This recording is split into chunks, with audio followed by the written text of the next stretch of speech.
Welcome to Turkey Trends, part of Ahval podcast series. My name is Nervan Mahmoud. The current escalation in Gaza and Jerusalem have plummeted the relationship between Israel and Turkey to a new low. To discuss the relation between the two countries, it's a pleasure to welcome Michael Koplow, the policy director of the Washington-based Israel Policy Forum. His blog is a must-read if you want to understand a balanced opinion about the two countries, particularly Israel. And I am a follower since 2011. Thank you, Michael. Thanks for being with me today. Thanks so much, Nirvana. It's always great to be with you and to see you. Right, let me start with the current hostile media against the Jewish community in Turkey. I understand the anger about Palestine, about the situation of the people in Gaza, but now the hostility against the tiny community in Turkey, the tiny Jewish community in Turkey, to a degree that the only newspaper, Salam, who is now the only newspaper in Turkey, Jewish newspaper, have been hacked. What is going on, Michael?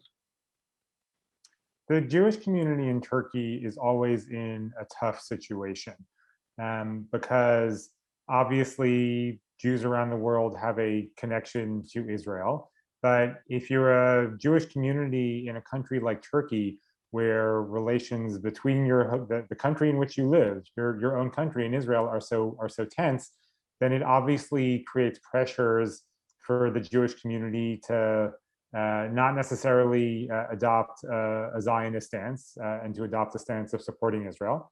And of course, Israeli actions oftentimes do create anti-Semitic attacks on Jewish communities. And unfortunately, there aren't that many Jewish communities in the world that are in this situation. I say unfortunately because Jewish communities were expelled from many countries where they would perhaps be faced with this. And one of the few that's left is in Turkey. And the Jewish community in Turkey, it's been years since I spent time with the Turkish Jewish community, but I used to spend a lot of time with the Jewish community in Istanbul in particular, and they always face this pressure. And it's very difficult for them because they are aware of the danger they face. And you see this just in the last couple of days when the United States State Department spokesman, Ned Price, made a comment from the podium criticizing President Erdogan for what the US said was anti-Semitic rhetoric. Erdogan referred to the Israelis as bloodsuckers, which is a classical anti-Semitic trope. And the Jewish community in Turkey put out an official statement criticizing the United States and defending Erdogan. And I think that in itself is an indication of the real pressure that Turkish Jews feel, where they don't want to be seen as foreigners. They don't want to be seen as anything but Turks because they are Turks. But anytime there's fighting in Israel and Gaza, it does create this problem for them.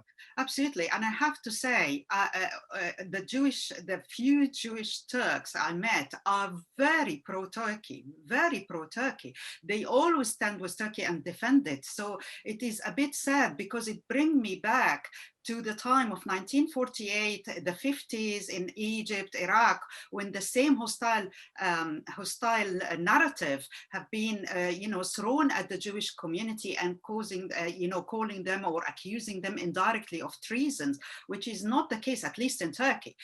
So that's bring me back to Erdogan. He today replied to the criticism from the US State Department and said that Biden have blood on his hand for supporting Israel, which strike me as a language which will bring the two countries even further apart, especially after the Armenian genocide tension. Now he needs America for any solution of the Palestinian drama, but clearly he is not interested to build bridges, isn't it?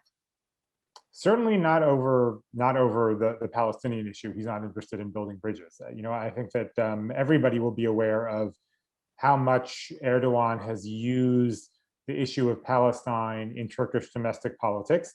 And it's not only in Turkish domestic politics. He's used the issue of Palestine in a very potent way to try to boost Turkey's image internationally and his own image in particular as the protector of the Palestinians and even more so the protector of Gaza. And so, when it comes to fighting between Israel and Hamas in Gaza, and you see Israeli airstrikes in Gaza and reports of civilian casualties, I think for Erdogan, as much as he wants to improve relations with the United States, I'm not sure that he's even capable of sort of holding off, the real criticism of the United States when this sort of event happens. And as you point out, you see that happening just over the past couple of days.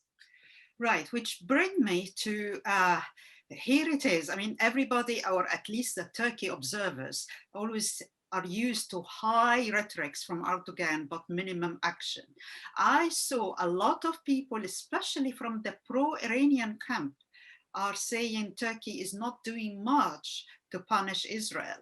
The relationship still ongoing. The trade have reached 200% since AKP took power till now. And there is no sign that Erdogan willing to take practical action to lower that. There was calls even to deny Israeli access to military bases in Turkey. Do you see Erdogan willing to go that far? I think that there's only so far he's able to go, because while you're correct in terms of the numbers of trade, for instance, and Turkish Airlines is the second largest airline that flies in and out of Ben Gurion Airport in Tel Aviv after El Al, which is the Israeli national airline. There are more Turkish airline flights than anything else, and and certainly I'm sure people are aware of the tourism back and forth. But those relations, have taken a big hit.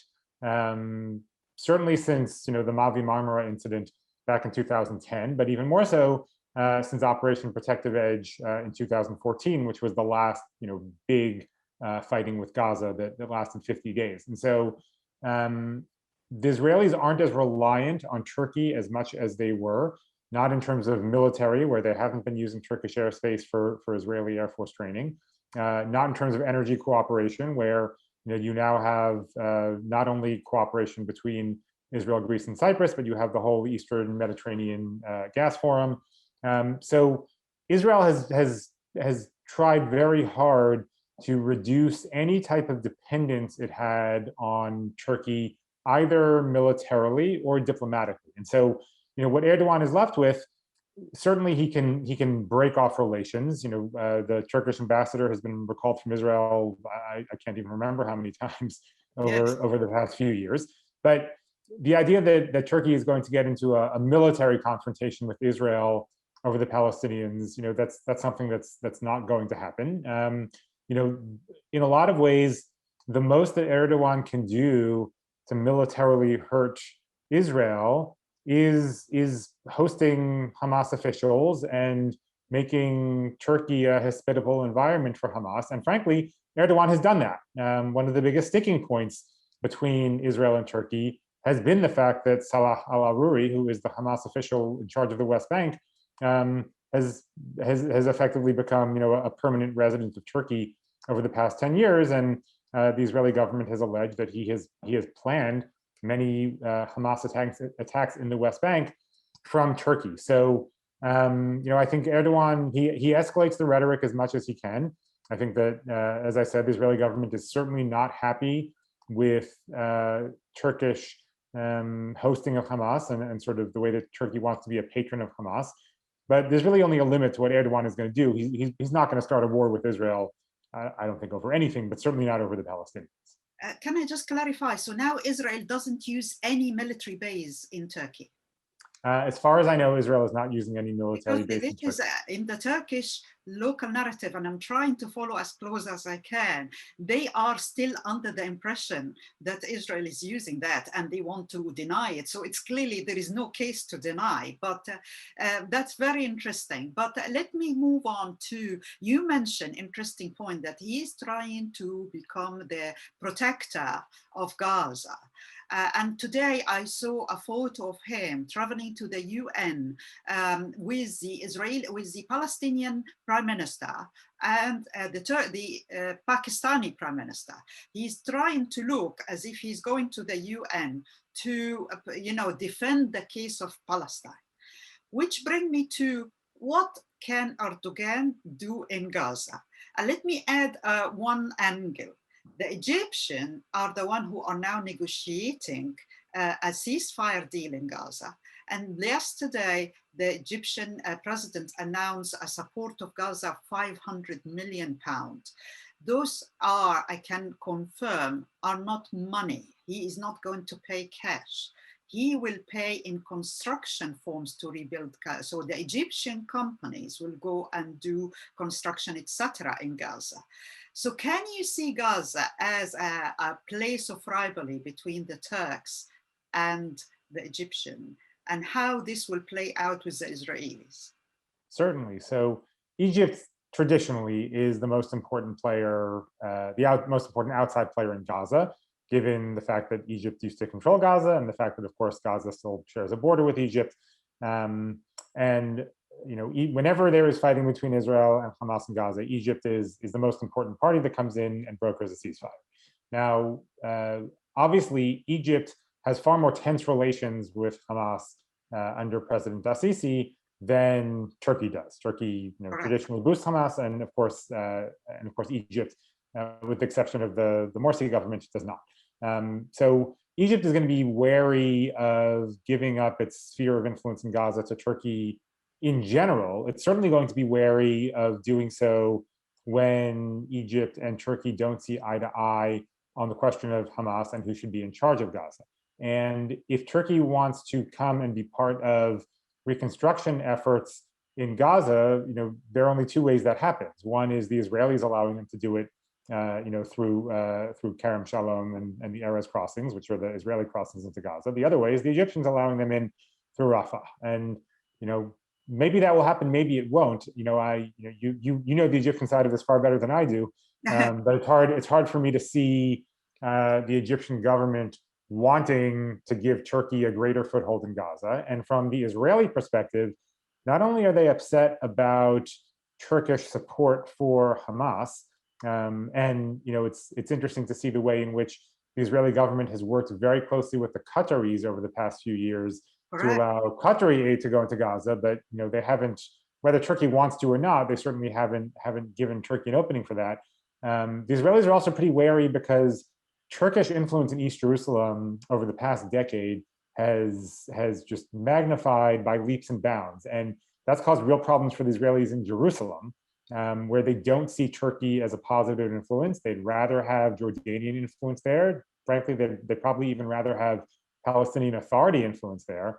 And I don't think that they're going to want to see more Turkish influence in Gaza when they don't see Turkey as a moderating force. They don't see Turkey as a helpful force.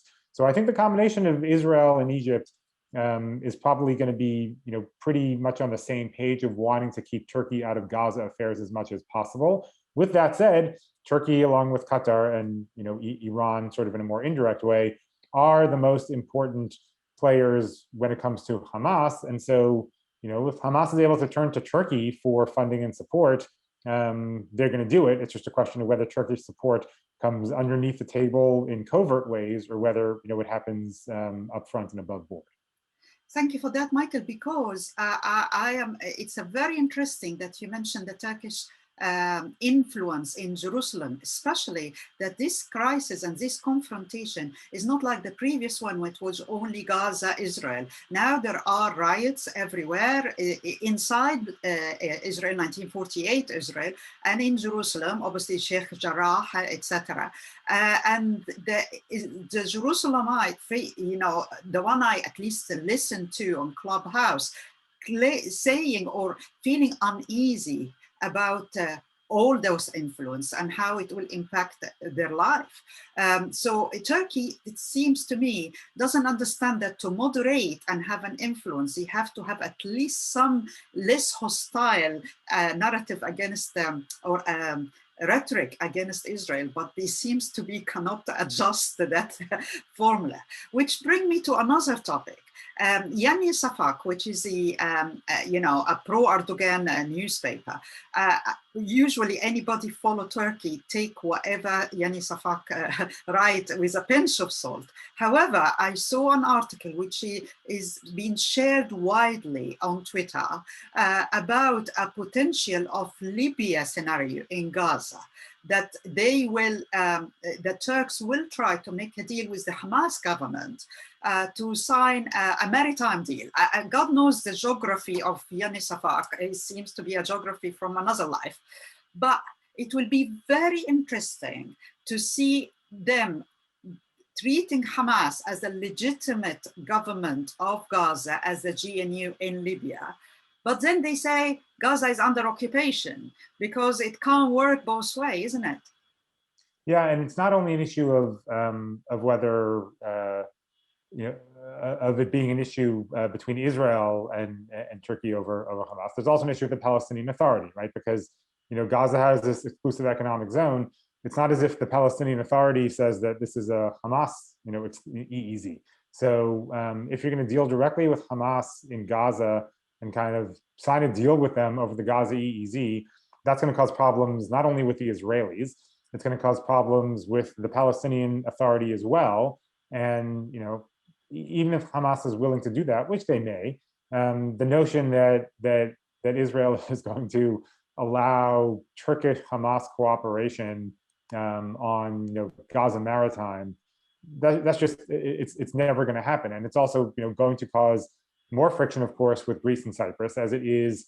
The PA is part of the Eastern Med Gas Forum, and so it's hard for me to imagine, even though the Egyptians have been kind of moderating on this, with regard to Turkey, and saying that they're going to honor the Turkey-Libya agreement, when it comes to the extending Turkey's EEZ in the Med. It's hard for me to see the other parties kind of taking this lying down and allowing Turkey to develop anything in any way with Hamas over Gaza maritime. So it seems to me I can understand why the folks at Yani Shafak are pushing it. It seems kind of like a fantasy to me. Right, which brings me to the last question. The reset, now it's a trendy word. Reset Turkey, America, reset Turkey, Egypt. How do you see any chance when the dust settles, ceasefire happen, which hopefully will happen soon? Do you think in few months' time, the relationship between Israel and Turkey can see an improvement again and recovering from the current dip? Or you think that there will be hostility or animosity for a little bit longer? It's hard for me to see how it happens. As I had noted earlier, the Israeli government has done everything it can to not only reduce Turkish influence, but reduce its own reliance on Turkey as much as possible. And there's been an interesting dynamic over the past few months before fighting in Gaza broke out, which was the Turkish government making very public overtures and saying that it wanted to improve relations with Israel. And the Israeli government saying, oh, okay, that sounds nice, but we're not going to go out of our way to really do much. And part of it is the Eastern Med politics, where Israel now views its relations with Greece and Cyprus as not only an alternative to Turkey, but as more important. Part of it is about the Abraham Accords, where Israel now has better relations with the Sunni bloc that in its own way is also opposed to Turkish policy. And so from an Israeli perspective, this is just not a priority. And so, what the Israelis think is if Turkey wants to improve relations with Israel, that's great. There are obviously, real economic benefits in terms of trade and tourism and everything else. But it's the Turks who are going to have to make the real concessions on it.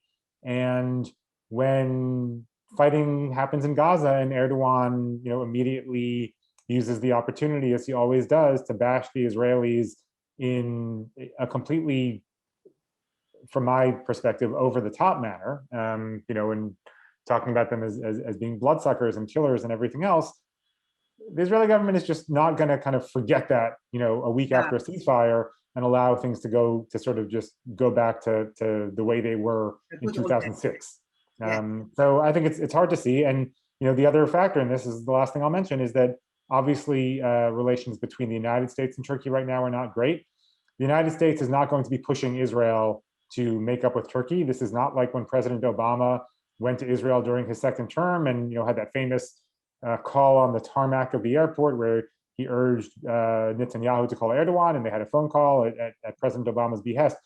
That is not happening now. The United States is not investing in getting these two countries back together, given US relations with Turkey. So it's just hard for me to see a scenario in which this all gets brushed under the table and things go back to the way they were. Michael, it's always a pleasure to have a chat with you about this part of the world. And thank you so much for joining me today. My pleasure. Always happy to do it. And thank you, everyone, for following Turkey Trends.